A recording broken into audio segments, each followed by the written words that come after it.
is up, everybody? Welcome into the show. We are officially in October. We got a month of football down in the books. Feels like it just started, but we're already 4 weeks in, which is crazy. Unfortunately, we have just been getting absolutely hammered with injuries, dude. I can't remember a week 5 looking at it, playing this many backup quarterbacks, this many like star wide receivers hurt. Running backs are dropping like flies. Like just today. Right, we learned Trey Benson goes on IR, Bucky's on crutches. It's like, man, it's like that scene from Dumb and Dumber. He's like, our pets' heads are falling off. Yeah. It's just like, what is happening? But how's it going, man? It is going. Yeah, I was doing some starts and sits last night with my, and figuring out what I want to do, like if I need to pick up any guys. And most of our dynasty waivers are very barren, but just going through is like, goodness gracious, like playing some, I know Malik Washington is getting a little bit of boost, and we'll talk about it later, but it's like that doesn't feel good putting him in my lineup. But yeah, I think just in general, like we talk about this every year, but like it's still surprising to me how many guys get injured, and just like the severity of these injuries too. Like it just seems crazy to me. Yeah, and I can tell you where I'm at. There's a couple of rosters where I'm like, I wish I could play Malik Washington, dude. Yeah. It's like, we're throwing some just absolute crap at the wall and just hoping they are active on the 53 for the day, and maybe they get a carry or a target or here or there, right? So there's some bad decisions I had to make where I was just like, this is not good. And we're now throwing in the first week of buys, and like, goodness gracious, yeah. I was like, dude, my team's so good. And then now I got to put, like, I had a couple teams where I have Bijan and Gibbs, and I have Bijan on a buy, and it's like, well, crap, who am I going to start? Because I feel really good with those two running backs. I don't even need to worry about running backs. It's like, okay, no, that's not how you need to play. Like, you need to make sure you have multiple. So the Falcons, Bears, Packers, and Steelers are all on bye, and I learned that a lot of my teams, there's a handful of them where I have a bunch of Falcons and Bears and a couple Packers thrown in, and I was just like, oh god. I have a redraft league where I can't set a legal lineup this week because it's very short benches, and it's like I'm gonna have to drop like good player. Like, do you drop like Rome Odunze or Drake London? It's like, you just so I can set a legal lineup. It's like I might just take the loss. Just call it a day. Take the loss. Yeah, this is part of why I hate redraft. Like it's just so hard. Yeah. But that's for another show sometime. Short benches are tough. Yeah, I guess enough complaining, as no one wants to hear me whine about my fantasy decisions. But we can jump right in. Something that I think a lot of us can share some misery in is watching Malik Neighbors tear his ACL.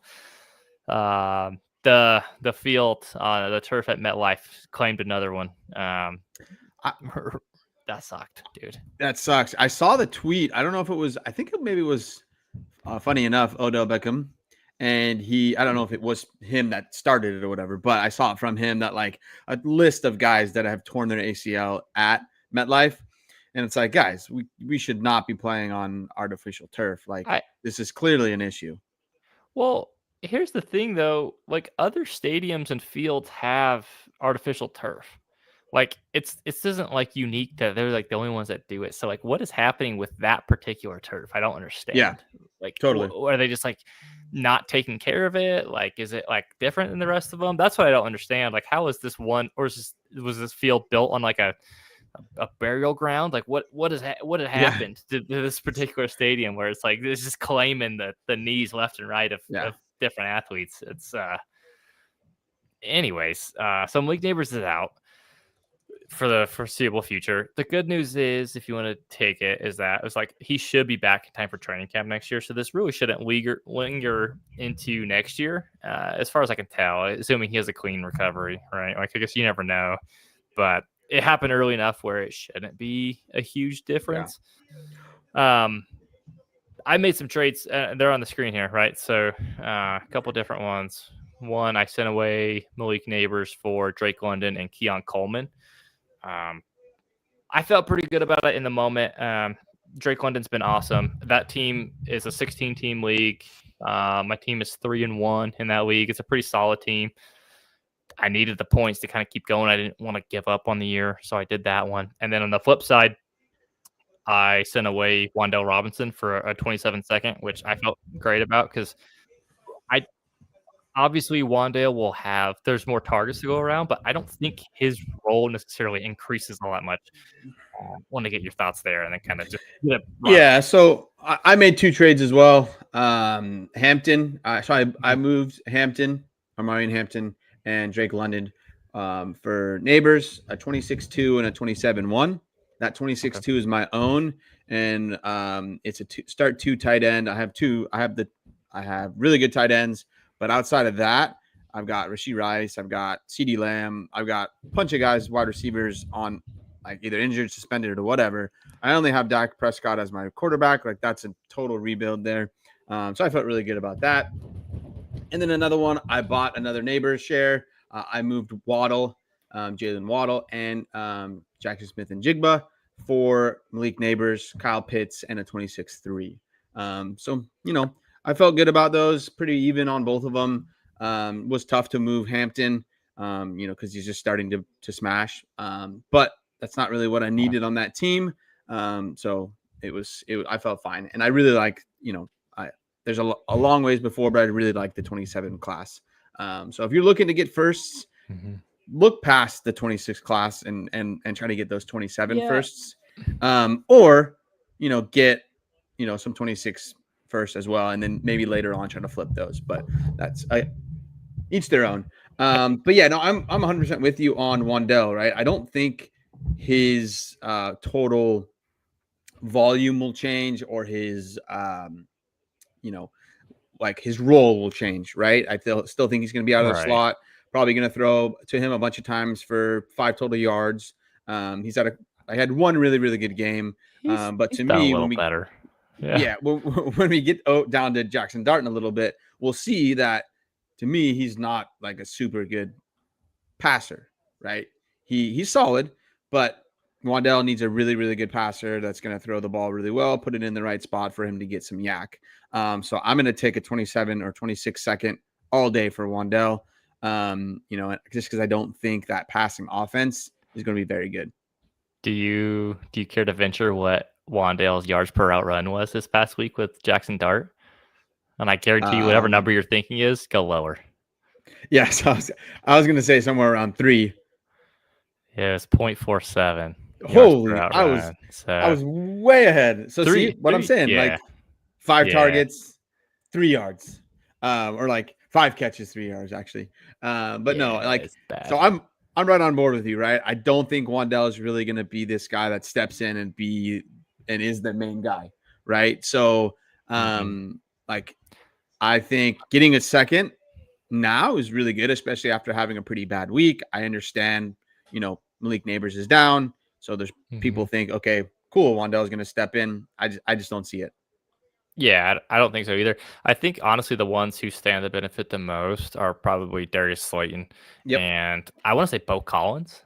He's kind of that big body like X. He's probably going to be out there. I don't expect much from either of those guys, to be honest with you, but like the one who's probably going to get the most volume and probably the most usage is going to be Theo Johnson, the tight end out in New York. And then I think that's going to go through Scatabo, and Jackson Dart ran the shit out of the football, dude.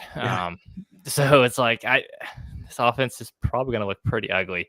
Like Neighbors is like their only dynamic playmaker, and now he's gone. So this offense could be gross. I mean, there might be more to say. Like they're going to play the Saints this week, obviously. So like the Saints are not great. Their defense is pretty easy to play against, right? So it'll be good to see like that passing offense a little bit more. But if it's another week of mediocrity, like I'm like, okay, I'm out on these pass catchers outside of like I'll play Dart, matchup dependent, but like Scatabo is like one of the only guys there that I feel good about starting. Maybe Theo Johnson if it's like a 2 tight end, but still like that's a pretty rough. I think the problem the Giants are going to have just as an offense is like until Jackson Dart proves that he can beat people over the top, like people are just going to stack the box on them. They're like, we're not going to let you run on us. We're not going to let Scatabo run on us. see if you can beat me with Wando Robinson and Darius Slayton in his It's hands of yeah, stone. You know what I mean? Like, um, I think it's kind of gross. But I wanted to get back to neighbors just for a second. yeah. Someone in our Discord, they posted a good question the other day that was like, who's the lowest like wide receiver or like group of wide receivers you'd be willing to trade straight up for Malik Neighbors? Saying you're on a contender team, like Ooh, what's the so that's lowest funny. one you would just one for one swap? Yeah, so I have a stacked team. I ask Spanky and Ron about this team like all the time. It's like one of my first dynasty teams. I play against my stepdad, my stepbrother, some of his friends. It's like I have to win this league. Mhm. So like I have league neighbors, but I also have a ton of great guys, right? So it's funny you bring that up because I was thinking that same thing in my head. Is like, okay, who can I go and get to move Malik Neighbors, right? I don't necessarily need to, so I'm not going to go like super low. I did get an offer for AJ Brown and a second. I was like, no, I don't need that, right? I think the two guys that pop out in my mind is JSN and then also Drake Yeah. London, right? Those two guys are popping out to me right now. Drake London is playing really well. I think that's going to continue. I might want to try to get a plus with Drake London, but JSN and Drake London are kind of the two guys. Maybe even a CD Lamb. I don't know if you can get that anymore because most people know CD Lamb's coming back, and they're probably going to want more than just Malik Neighbors, right? And then another one was Egbuka. Like I know with him, he's very touchdown, like not necessarily dependent right now, but that's what's kind of boosting his numbers a little bit. So Yeah. that one was like, do I really want to make that change? Like it would depend on the team there. I might do it. I would hope to get a small plus with that. I don't think that's happening just with like, where the ranks are right now. But the two guys again that still stick out to my mind that I would not feel bad about down the line would be JSN and Drake London. Yeah, I would do London, I'd do JSN. I think I would do Ibuka and Roma Dunze, which Yeah. is hard for me to say. I've come a long way on Roma Dunze. I spent a long time. Me and Rome had a come to Jesus moment. Like, yeah, we're okay now. Yep. I'm done crapping on him now. He's it's funny. Yeah, 4 weeks of the season, he scored about 4 touchdowns. That'll do it for you. Yep. The one I was curious about. Well, there's two names. One is Rashee Rice, and the other is Loud McConkey. And I'm curious what you think on both of those guys because I feel like I could talk myself into it. I don't know if I'm Yeah. gonna love it, but I think I could do it if So I could really had to. Yeah. So I could as well. Like Rashee Rice, I definitely would want a plus. Okay. I don't think you're getting it right. It's the same kind of thing as Ibuka, but I do think Rashee Yeah. Rice is once he comes back, to me he's going to be that alpha in that offense. Mm-hmm. And then they don't really have a run game, right? So they're going to pass a lot. No. And then Lad a little on a depending on my team. Like if I feel pretty good about my team, I have a lot of depth. I may not have to start, Lad over the next, couple weeks or whatever until I can see him do a little bit more. But those two are a little bit more to me. But if I really needed that, like if I'm like one piece away, okay, I lose my neighbors, I'm like, crap, this is really going to change for me. Then you could probably swing me into those two guys as well. Nice. My guess is if you lost neighbors and with the buys that we have this week, if you are trading for someone, you're probably starting them this week. So Yeah. if you traded for Lab and Conky, you're probably like, well, I got to start them, and let's hope this is the week that the turnaround happens. Lad's been an interesting one. He's been a topic in the Discord too about like why he's basically playing third fiddle on that offense, which is unfortunate that like the Chargers are throwing more than anyone anticipated, and he's been disappointing. Like I don't think anyone had that on their bingo card, right? Like, yeah, no. I mean, Keenan Allen's playing way better than anybody expected. Same with QJ. So to me, he's been a beast, dude. It's tough because will that change? We don't really know because it's hard. If you have two guys that are playing outstanding, like, yeah, they're going to want to get Lad McConkey in there, but if it just doesn't work out, it doesn't work out. They're winning games.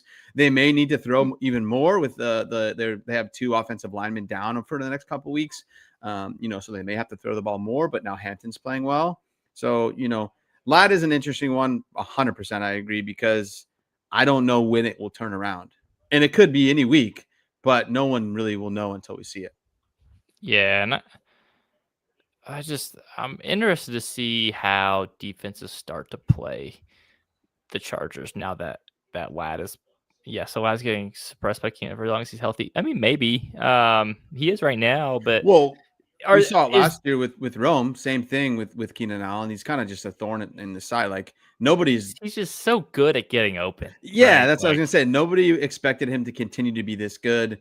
So like unfortunately, like Lad's the odd man out at this time. It may he switch to is. QJ, but they do very different things. So I don't know. And I think Keenan Allen does a little bit of the same as Lad. Obviously, I think Lad is better at it. It's just because of the age difference. But like they're putting their best slot guy on Lad, and so then Keenan Allen's going to get open because he's got not necessarily a second stringer, but like the next guy down. Yeah, and I mean, Keenan's been around a long time. He understands defenses, how to like just find a little soft spot in the zone and kind of sit down and make himself available to Herbert. And it is what it is, right? And but the thing is, like, Keenan's not going to be there forever either. So like, Yes. there's a possibility that this gets Yeah. I fixed at mean, some point. But on that team I was talking about, Lad might be a guy that I do look for because like I don't necessarily have to, I have a really good depth at wide receiver, right? So I don't necessarily sure, have to feel like I need to play him. So I just think it's that like though you just got to look at your team and be like, okay, I can wait a couple weeks or a week or two before Lad gets back to where he should be. I do think it will adjust itself out. Defenses will change to how the Chargers are playing, and to me, I think Lad's the best wide receiver there, so it should work itself out. I agree. All right, we can move on to our next injured player. Tyreek Hill. This one was unfortunate, right? Like he Yeah.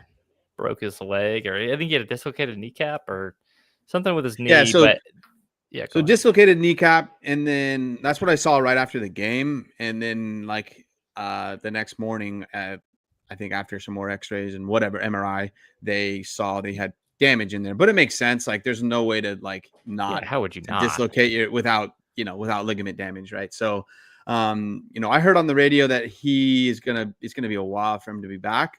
Probably tore both the ACL and the other ligaments in there. So like it's Hmm. gonna have to complete. And then also he's older, right? So I was already out on Tyreek Hill before going into this season. So like if I have him on teams, I'm just going to keep him because like if you look at the market, you're going to get him for a third or a player He's equivalent to that. Yeah, it's bad, dude. His value is horrendous at the moment. It's just like you Yeah. just gotta hold him, or unless you just there's some merit, I would say, because there's a lot of people who think that he might just be done, right? Like he might not be the same player ever again. And it's just like just get out for whatever you can. You're basically selling him for a third. Dude, I don't know. He's how old is he? Tyreek now? Is he I was 31? just looking that up. I think he's 31. And then So also I was reading that, yeah, he's 31. He's going to be 32 in March.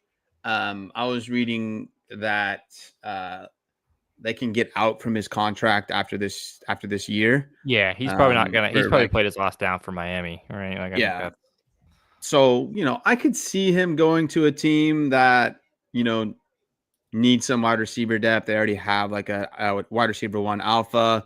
They need some depth, and their team is really good. And, but who wants to take on the, circus that comes with Tyreek Hill? That's fair, and especially if you don't know what you're gonna get from them, Yes. right? Like I was looking, I thankfully have moved off of most of my Tyreek Hill shares. I had one left, just kind of lingering there, and I'm kind of just stuck with them. Yeah. I I don't think have very this, many. I got, I think one or two offers for Tyreek Hill. It was both of them, I think, were 26 thirds. And I was just like, you know what? I don't really want to deal with Tyreek Hill. I'd rather have that third to either draft a player or use it as a that's throw in a trade, right? yeah, that's the thing. Like you don't just because if you trade him away for a third doesn't mean you have to keep that third and just like take whatever player you get there. Um, Yeah, like I don't think I think that's his market, right? A third and a equivalent player. Like I think they're Tyreek Hill for Hollywood Brown. Like that's about what it is, right? Because we don't know if he's coming back. We don't know what he will be when he comes back. This year, he's already not been very good. He's been fine, but like not Yeah. great. So I think that's the type of player that he's going to be moving forward. And I don't even know if he can get to that point after coming back. And then also, if you do acquire him or hold on to him or whatever, you are now like halfway into the season next year or even more. And it's like he's not going to help you much next year either. Right, and if he's not, so he's going to be banged up, right? He's not going to be able to go through training camp. He's going to be on a new team most likely. Like, how realistic is it that like when he does get back at whatever point that one, he's the same player, and two, on a new offense, new quarterback, we don't know the situation. Like, is he going to be useful, or is he just going to be out there? Yep. Just kind of running some cardio. So I think I would. That last year I have, like, truthfully, if someone offered me any third, I probably would just be like, I don't want to deal with the headache. And if he comes back to bite me, I can live with myself. It's like I would, you know I mean? take a third for him, but I don't really want to buy him. Right. So like, I the don't want to offers, acquire him. Yeah. yeah, exactly. So like the offers I got for him, like no issue with the offer at all. It's just, I don't want to take on Tyreek Hill. But I did move off of Jalen Waddle one share, but like I'm stoked for him now being that wide receiver one in that offense. I know Tua is Tua, but I do think he's going to step up, and as if he can stay healthy, he should be really good the rest of the year. Yeah, I agree. Do you believe in not Wandale? My head stuck on the Giants. Darren Waller. He scored 2 touchdowns last week. I don't think he had a ton of targets. Believes a very strong word, in my opinion. So no, I don't believe in him. He'll be very touchdown dependent, right? I agree. I don't think he's going to get many targets. I do think he will be looked at in the red zone. But like, to me, that offense should flow through Devon Achane and Waddle, right? And then I think even Malik Washington is solid. So I think for me, like, no, I don't really think if you went out and got Darren Waller on waivers and now you can move him for a third, great, take the third. But also, like, you could probably play him, but you're not going to feel good about it. So I just don't believe it's going to be enough volume to be like, okay, he will be a tight end 2. I think he's going to be a maybe tight end 3, touchdown dependent.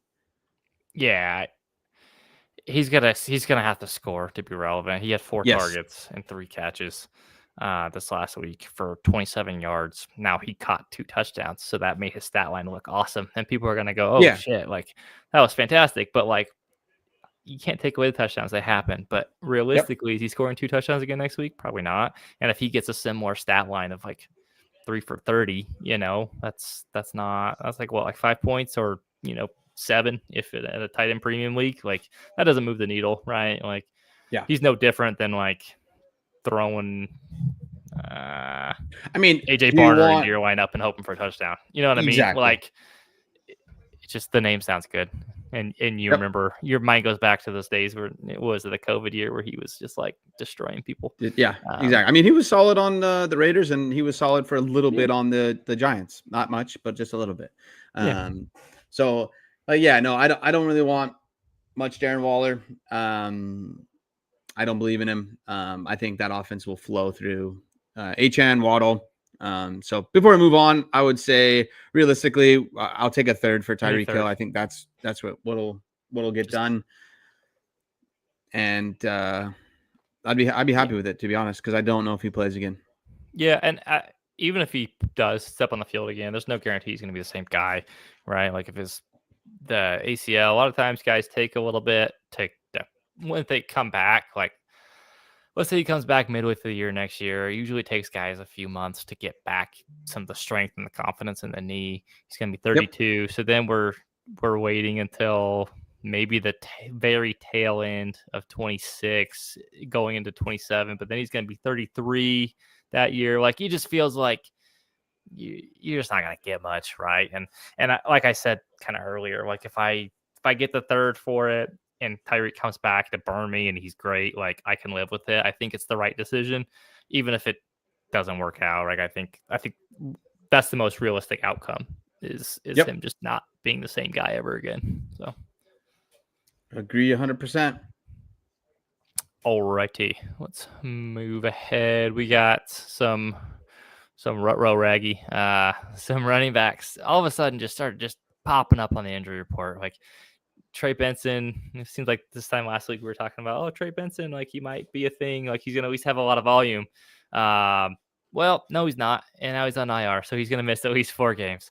And then, if that wasn't bad enough, we had Bucky Irving, who finally scored a touchdown last week. Like I think he was due for one. He had a huge like broken play basically where he scored on a like it was like an 80-yard touchdown. It was ridiculous. Reception, pretty awesome. Now he has a foot sprain. They saw him at practice on crutches and a walking boot. It sounds like they don't expect it to be serious, although it does seem like this week is very much in question. So, my thought there: 1, the Cardinals running back situation, and 2, the Bucks. What are we doing with some of these running backs? So we'll hit on the Bucks first. Sheesh, I remember last year when Bucky was out. Sean Tucker was the one that I think that's his name, right? He was the one that was pretty good. Rachaad White has looked solid when he's came in this year on his touches. But I think for the most part, it's going to be a committee, right? It's going to be a bit of Rachaad White and Sean Tucker. I don't even know who else is on the roster there, but I think it's going to be basically a committee there. I don't feel good about either of them. I would look elsewhere, but if you really, really desperate, I'd probably play Rachaad White before Sean Tucker. I would too. I mean, I think White's going to get the volume, right? Like, but I think Sean Tucker might do more with the touch. Like he's historically done more with his touches than Rachaad White has ever dreamed of doing. So, it just sucks, right? Like, Bucky's a great player. Hopefully it's nothing too serious. It's not good timing, right? Like, not at all. We already have a bunch of buys. We have a bunch of injuries, and now it's like we're just taking away another option to fill out our lineup with. So, yeah, I mean, I think you could realistically play both of them. But the one thing I will say is that like Tampa Bay plays at Seattle this week, who has a really good defense. I'm not excited to play a bunch of Buccaneers just in general, right? Like, so now we're playing second and third string running backs. I'm just like, dude, I don't know if I want to do any of this. And this might be a rough week for the Bucks altogether. Like, I know we love Baker, but it could be a rough week. Could be a good week to sit him. We'll have to see when we get into certain sits if who thinks that. But on the Cardinals side of the house, I think the natural tendency is Amari DiMercato because he's the one that played last week. But I think Michael Carter, his role. I was just gonna say. So I think DiMercato's role is kind of the third down back, kind of the 1B. I think Michael Carter is going to be the guy who gets the bulk of the work. I have them projected right now at a pretty even split. I do think Carter probably gets, I want to say probably like 65-35 in terms of like carries. I think DiMercato is going to get a lot of the passing work, but the passing work, and I also think he probably gets the red zone work. So like if you're really desperate there, I would play DiMercato. I don't even know if I'm saying that right, but I would play him just because he has the possibility. He's in some lineups, baby. He's got the possibility of hitting the end zone, right? So he could be a nice DFS guy if you want to go real cheap. But I probably wouldn't do that either. But yeah, no, I think DiMercato will be the one that gets the useful volume. Michael Carter might get the more volume, but I think that will be in between the 20s, just moving the ball. But I think they're probably going to lean on Kyler a little bit more to run, and then they're probably going to pass a bit more. Whatever that results in, I don't really know because it's been very up and down with them. If it's anything like that first half of last Thursday, I want nothing to do with that offense outside of an ugly game. Yeah, they play Tennessee this week at home. Could just be an ugly game. Since you brought up DFS, I'll just say. So DeMarcado's 4,700, which is fairly So, cheap. Michael kind of, yeah. Carter's the stone floor 4K. That's as cheap as you could possibly That's what, be as a running that's back what I on, was on thinking. DFS. I was thinking And that's DeMarcado the might that's be the closer play, to that. Yeah, in my opinion. Carter is then, Right. yeah. But yeah, I mean, this is it's rough that this is where we're at, right? I think it's the injuries and the buys. Like it's a rough week out there for the running backs. And I think too, if you spent anything to get Trey Benson last week, I'm Whew. sorry. That feels bad. Yeah, I hope you watched our show because man, we were both on the fence. Like, should you trade him? What would you trade him for? I think I'm pretty glad that like And I he was didn't bad. buy any, and I didn't really move any either because I was like, no, I want a first, which I probably should have just taken the second if I got any. But yeah, he wasn't Realistically, very yeah. good. And I think the main thing though, that first half last week, the offense was really, really bad. So like I would have liked to see Benson this week against the Titans. Yeah. That would have given us a better look to see what he could actually do. But it is what it is. Would have been nice, but such is life. We don't get nice things here. Yeah. It is what it is. All righty. All right, Jackson Dart. So we kind of teased this earlier. He was fine in terms of a runner. He was awesome, right? Like Yep. I don't think there's a way to get around that. He was fantastic. The thing that sticks out to me here, so a couple good things, right? He didn't put the ball in harm's way. He didn't have a single turnover worthy play, according to PFF. That's great. Then let's get into the bad, right? Like yards per attempt, 5.6. That was the lowest in the league this past week. That's not good. His sack rate at basically any time he was pressured, about 18% of the time he was pressured, he took a sack. That wasn't great. Very poor pocket presence. Adjusted completion percentage was pretty near the bottom for week 4 as well. He did score a touchdown, which was great, but when you watched it, it was one of those like shovel passes. So it wasn't even like he made a couple of nice throws. I will say this. So I went back and I watched all of his pass attempts and rush attempts. He made a couple of nice throws. For the most part, they gave him little like bubble screens and like quick little slants and stuff. Most of his passing down the field was pretty awful, right? Like there's a lot of room for improvement. Now, that said, it's his first NFL game, right? Like I don't want to bury the kid. Like he has value as a runner. And I see 2 paths for Jackson Dart. One, he never develops as a passer and he goes like a Justin Fields route where he's just kind of like very inconsistent passing, but he's a good runner, so he has a fantasy floor.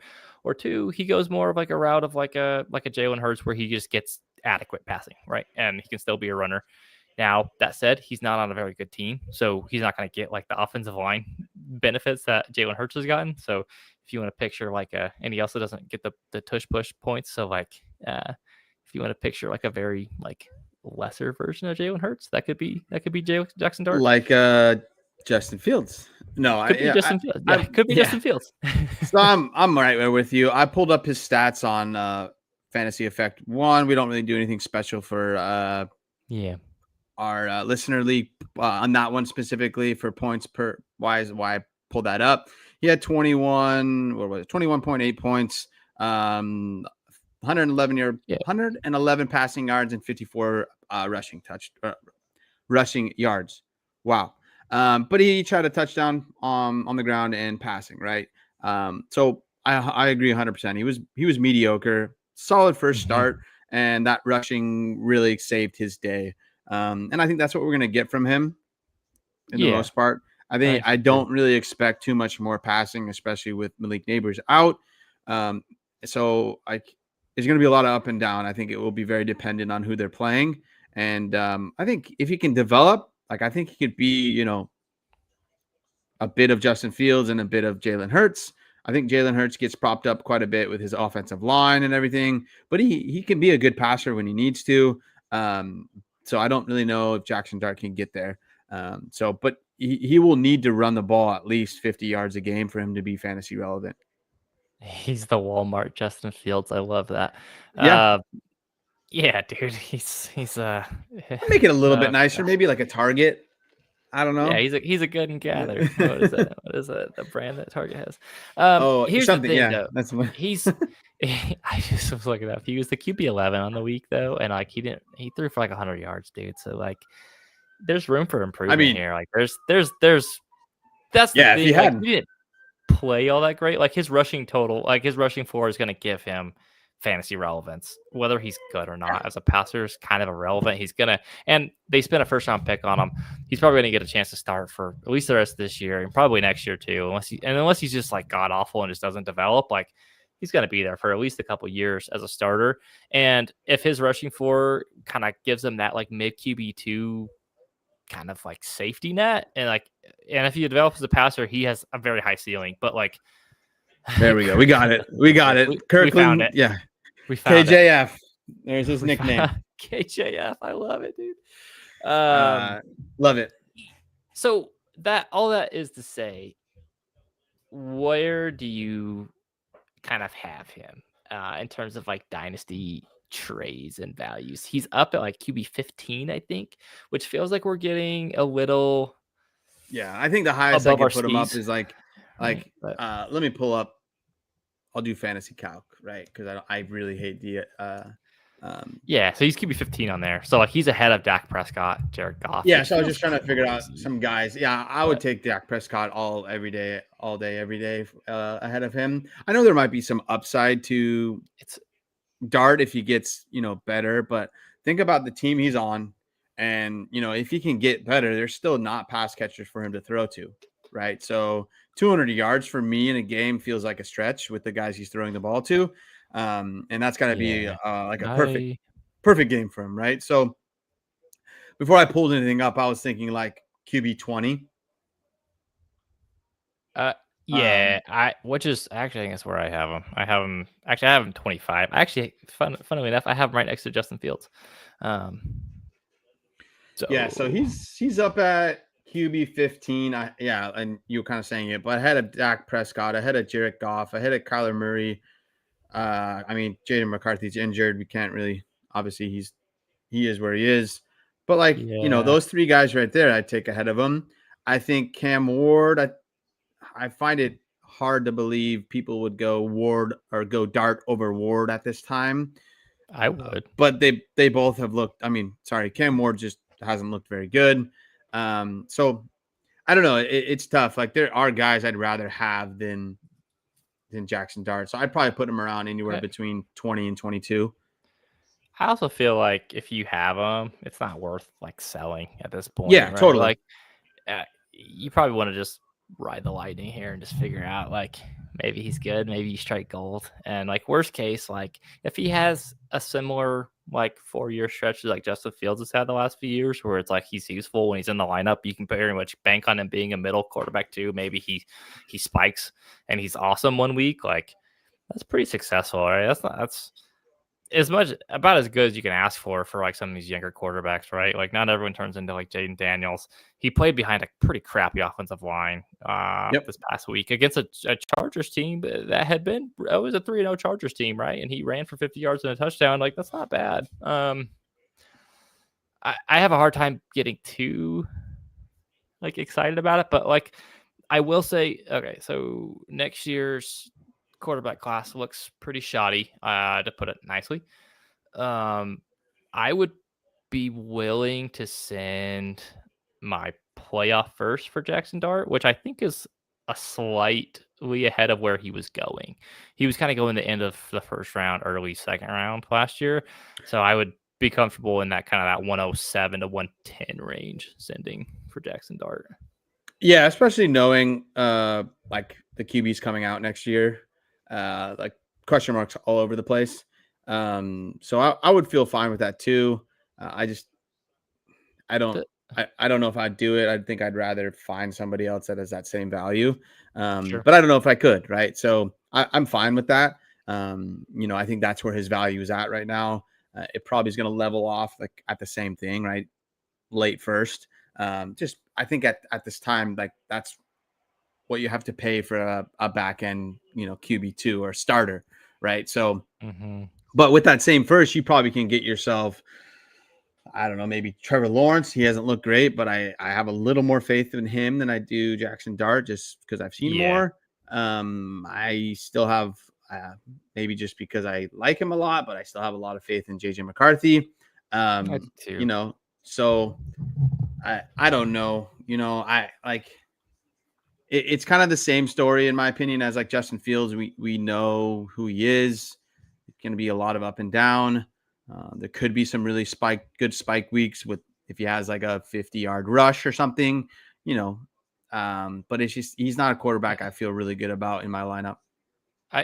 Here's the thing that I worry about with Jackson Dart is that like what we've seen right now, you kind of if you believe in him, now is the time to do it because I think the Yeah, price is only going to go it'll up if you're right. So like if you saw what you saw and you just said, you know what, like this dude's legit, he's going to be a superstar, whatever.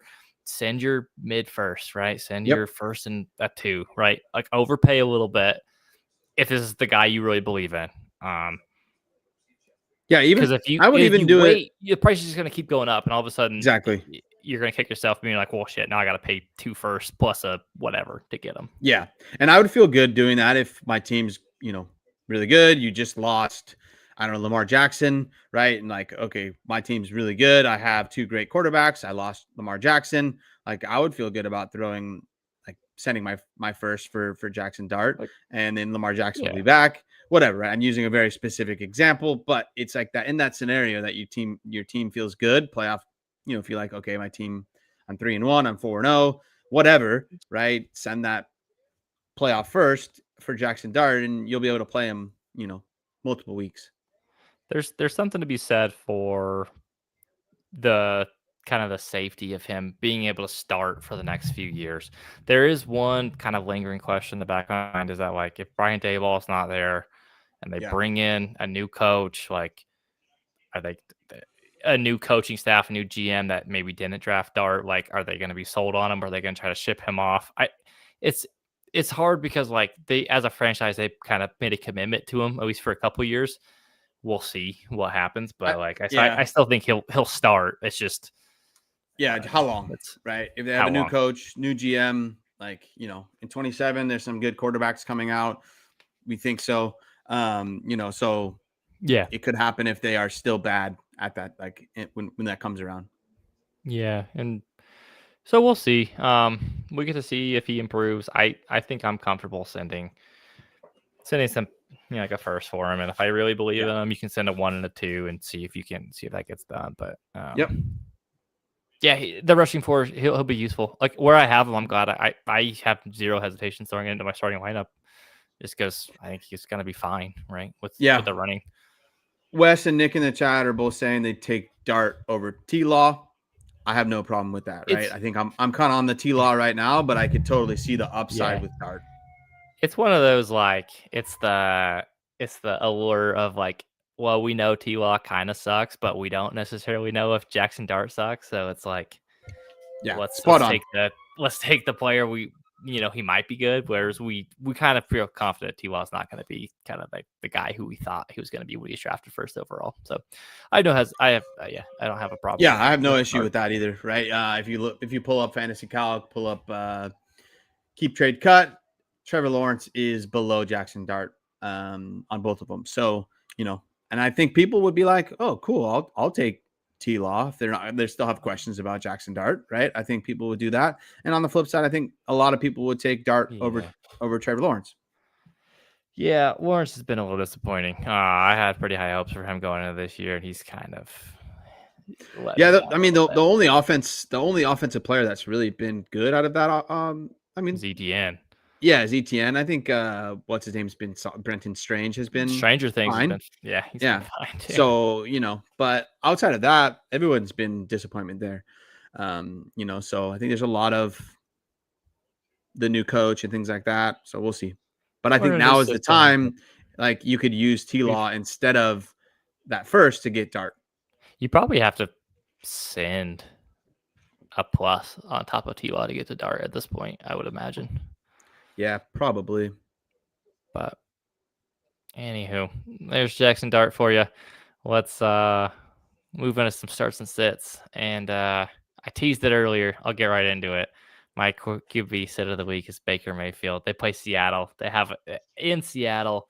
Seattle has a really good defense, I just don't want any part of it. I think you're in for bad time. I think all the Bucs really are going to be in for a bad time, especially if Bucky's out. That impacts the running game. They're already without Mike Evans. That just doesn't feel like a good time. Yeah, I know it's probably going to be pretty tough. Like I have plenty of Baker where I'm going to be like, should I sit him? Should I not? So and then same kind of thing with like you can't really sit Ibuka, but it could be a tough matchup, and he might. He can't. He might score. He might fall into the end zone. So. Yeah. So, you want to go with your start of the week? Yeah, I can do my start too. I took Bryce Young. I think just kind of leaning into it, like whether it's in garbage time or if they're competitive, I feel like there's a path here that Bryce Young will be okay. I also obviously feel better about some other names out there, but a lot of the names are kind of more obvious. I will say Bryce Young in Carolina, they play at home against the Dolphins, who would you sit Baker for Ward? I wouldn't go that far. So that's kind of what I was talking about. Is like, okay, you're really gonna have to look at and see who you have, right? So I'll tell you some I think guys I would start over Baker though. Stafford, I would start Bryce Young, Darnold, the Mac attack on Thursday Night Football. I do that. I do Kyler over Baker, which I think says a lot because I don't like Kyler at all. And a great segue into my start of the week, Jackson Dart. I'd probably start over Baker with a little bit of upside there, and also he gets the New Orleans Saints, right? So I think he's going to be able to run the ball. I think people like that with more upside. So that's hilarious. He has Aaron Rodgers on bye, and then he already has Jackson Dart starting. That's awesome. Okay. So there, you got to start Baker over. Yeah, you got to start Baker there, right? I'll have plenty of those situations where it's like, okay, should I start? I don't know. Should I start Carson Wentz over Baker? No, I should not, because one, he's my sit of the week, but two is because he's playing the Browns, right? Browns. And yes, I understand the Vikings have already been overseas for I think it's going to be 2 weeks now, so they should be a lot better than the Browns. But that Browns defense is very, very good. If they had any type of offense, that team could be good, right? I think this is going to be a very low-scoring game. I understand the weapons there that they have with the Vikings, but for me, I just I don't want anything to do with Carson Wentz this week. I think that's totally fine. I don't want anything to do with Carson Wentz most weeks, to be honest. Yeah, with you. True. He is what he is at this point. That was kind of like an obvious one, but people think of the Browns and they're like, oh no, I think I'm going to start my players against the Browns, but the offense, their defense is very good. Like Myles Garrett is easily the best defensive player in the game, and so I always do a double take if I'm going to play my offensive players against the Browns. Their defense is the PFF's highest graded defense. Yeah. They are number one in rush defense. They're number one in pass rush and just total defense. They are legitimately a shutdown defense. If their offense could score more than 10 points a game, they could win a lot of these games, right? It's just that's what I was going to say. It's so sad how bad their offense is, and I think it mainly is just the quarterback play, right? And I don't think it's going to get any better with Dylan Gabriel. He's fine, but he's not. It is not going to get better. Spoiler alert. I watched a lot of him in college. I was leaning that way. So did I. But anyway, give us your running backs. Yeah, let's do the running backs. I could crap on the Browns all day. All right, David Montgomery is my start of the week. I saw this came from, I think, the Kay Adams show. Basically, he was on. He's playing in Cincinnati, where I guess the story was his sister was in a car accident and was paralyzed there. She's going to be in attendance, I think, for the first time since she's been in the accident. I hope I didn't misquote that. It feels like a really good story. It feels like Dan Campbell is going to try to give him as many opportunities to score as they can. Realistically, Cincinnati can't stop Jack S. Anyways, Detroit's offensive line should dominate that game. Realistically, him and Gibbs should just both feast. Yeah, eat. They should be eating. I like Montgomery a ton this week, and obviously Jahmyr Gibbs, but that's not cheating. That's not a fun starting sit. Right? Yeah. That's not fun. My sit of the week at running back is Chase Brown. He's been pretty awful, and it's not even his fault. It's just the offensive line is such a disaster in Cincinnati. Like, then there's no threat Yeah. of a passing game with Jake Browning now that Burrow's hurt. Like, that whole thing is just a disaster. Detroit has a really good defensive line. It's like a strength on a weakness, and I just feel like this isn't going to go well for Chase I was Brown trying to remember if Browning was any good the last time He was fine. Joe Burrow was, and he was fine. Like, I'm so surprised at how I don't abysmal he is. the And it's tough, because we know how good Jamar Chase is, we know how good T. Higgins is. Like, it's unfortunate. Mhm. But yeah, so my running backs this week, start of the week, is Woody Marks. I think he's starting to take over there. Looked really, really good last week. Looked pretty good last year too. But looked really, really good last week. I think he crossed over 100 total yards and a touchdown or two. Don't quote me on that, please. But no, I think he is going to be pretty darn good this week. I should have put down who the Texans play. I think it's the Ravens. It's at Baltimore. Yeah, so at Baltimore, they can be run on, but they yeah, can't stop the run for shit this year. By the way, exactly. So I'm taking Woody Marks there, and then my sit of the week is Tony Pollard. I think you can pick any Titan to sit this week, and you'll be good about it. But man, he's been rough all year, right? The targets, the touches have been good, but unfortunately, he has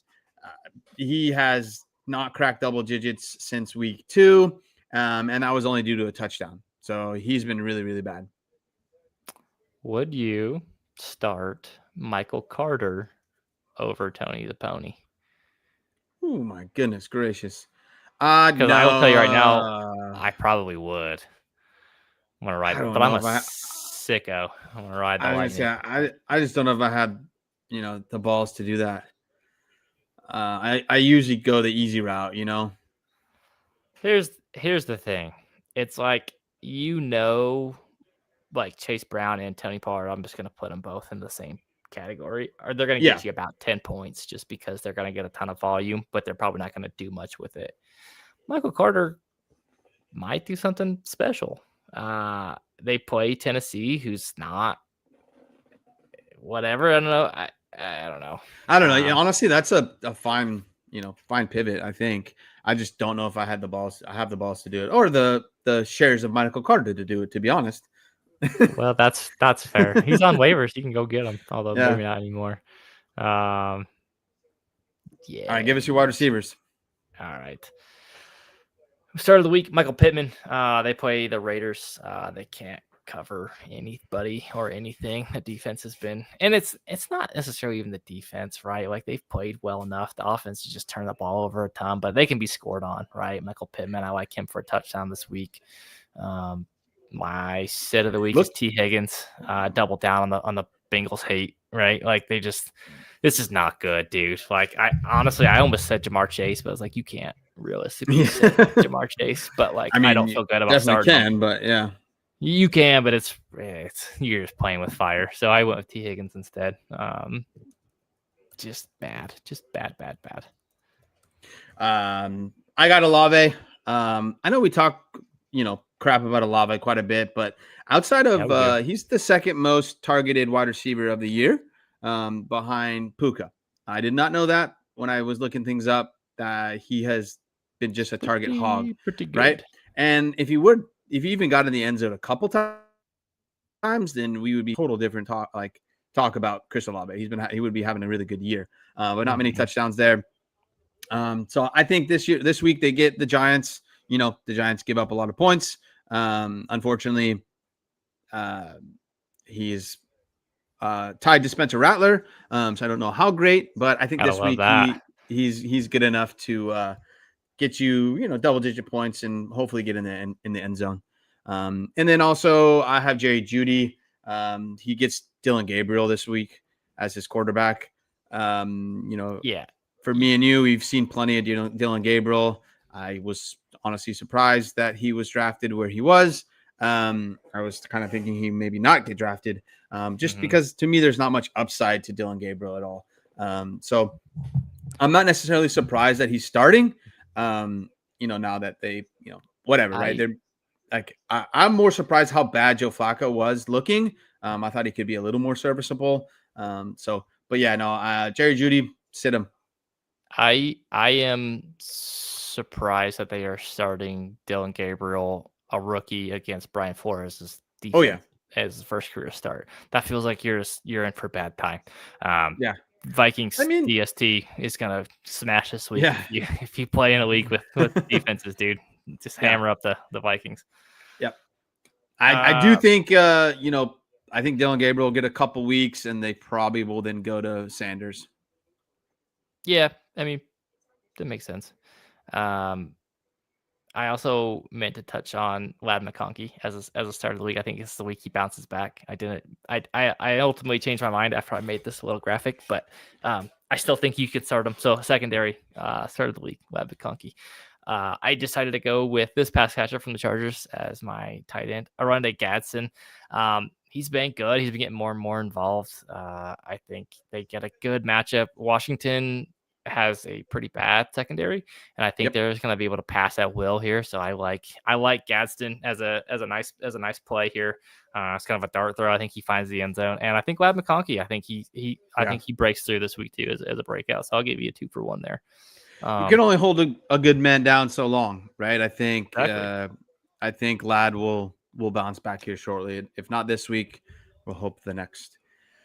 And your sit of the week here for your tight end, Darren Waller, dude.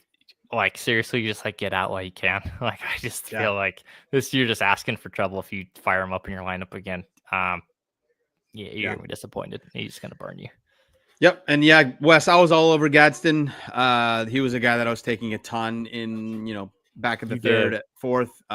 Just really, really good. I talk about it a lot, but he had a really, really good gauntlet. You love the gauntlet, I don't know what it is, but I think it is. It kind of put me on to Puka. So then I've been really like watching the gauntlet, and guys that have good gauntlet end up being, for some reason, good in the NFL. I'm convinced you just have like gauntlet highlights playing at your house, just in the Always. background, just 24/7, dude. Yep. This dude's running. Oh, the coolest thing happened today. I have a little. I thought it was actually signed by Puka. It wasn't. It's fake. Whatever. But I have a picture of Puka's jersey signed with his new number. And the other day, my son goes, "Daddy, can we watch Puka?" I almost fell over. Almost fell over. Of course. It was the coolest thing in the world. We can always watch Puka. I said absolutely. But yes. Anywho, tight end start of the week for me is Hunter Henry. He's been really good. I know last week it was he was a little quiet the first half, so I was a little worried there. But always he scored. The Hog Daddy doesn't stop. The Hog Daddy's inevitable. Exactly. And then Njoku is my sit of the week. Honestly, sit all your Browns except it's hard to sit Quinshon Judkins. That's tough. Yeah. But yeah, sit all your Browns outside of Judkins. But honestly, if you just think about Njoku, he's been absolutely terrible since the first week. I think he was okay the first week, and then he's been terrible ever since. So he's just been rough. So, yep, not a good week to start your Browns players. You're in for disappointment. All right. Absolutely. Last thing, let's get out here. This is Holler's favorite segment. All right, so I got a prop bet for you. I got 3 anytime tutties. 1, David Montgomery. I think that's a given, right? 2, James Cook. Dude's a monster. Dude, Night football. He can't. Dude, I don't know what happened his rookie year where he only scored 2 touchdowns. Ever since then, dude, he lives in the end zone. I think it's like 4 or 5 games in a row he scored a touchdown going back to last year. Yeah, and I thought the touchdown was like his touchdowns were going to regress, but it's not stopping, right? More. So yeah, I was completely wrong on James Cook. Anybody that was in on James Cook and trying to buy him out in the offseason, kudos to you. I thought there was going to be some regression. It's not. He's killing it. Yeah, and then third one there, Michael Pittman. I think he scores a tutty this week too against my beloved Raiders at home in the Dome. If you play all 3 of those, that's like a 5x on Prize Picks. So if you put in $100, you get 500. If you are Let's go.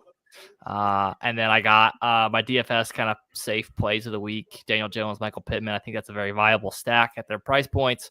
Javonte Williams. Dallas plays. Oh, I'm blanking on that now. Who do they play? They play the Jets. They can get run all over on. Javonte Williams. I like that a lot. And then my boy Gadsden. He's 2,700 on DraftKings. At tight end is super cheap. Like I said, I think he finds the end zone. I think that pays off pretty well. I think if you play that set of guys, you're in for a good spot. You can pay up at some of the other positions. Yeah, nice triple stack there, maybe with like Herbert, Gadsden, and either Hampton or a wide receiver. QJ, you could go QJ. Yeah, QJ's cheap, much cheaper than Lott. I had QJ last week and he helped me win our fantasy effect DraftKings. If you guys are listening, jump in our Discord. Come play. Fun. We haven't ever had it full. Until this week, the winner would get more money. It's winner take all. I tried to do that to make more people play. Hasn't helped. There's nothing else I can do, guys. There's nothing else I can do, right? I if I could pay for you to play with us, I would, but I simply cannot. I feel like we needed to put that Sarah McLachlan music, like those for $1 a day you could help. Yeah. It's like you could play our DFS lineup. Join us. To me, I feel like there is some like strategy to DFS, but a lot of it is luck. It's just getting fun. Getting the correct stacks. But at the end of the day, it's one of my more fun things. Yeah, it's fun. It's pretty low stakes, right? I don't know. Come play with us. Come join the Discord too. We have a lot of good stuff there too. It's good times. But absolutely. All right, we got a good week of football starting tomorrow. Good college slate, good NFL slate. So let's go. And with that, we'll let you guys be on your way. Thank you so much for tuning in, and we'll catch y'all on the next one. Peace out. Peace.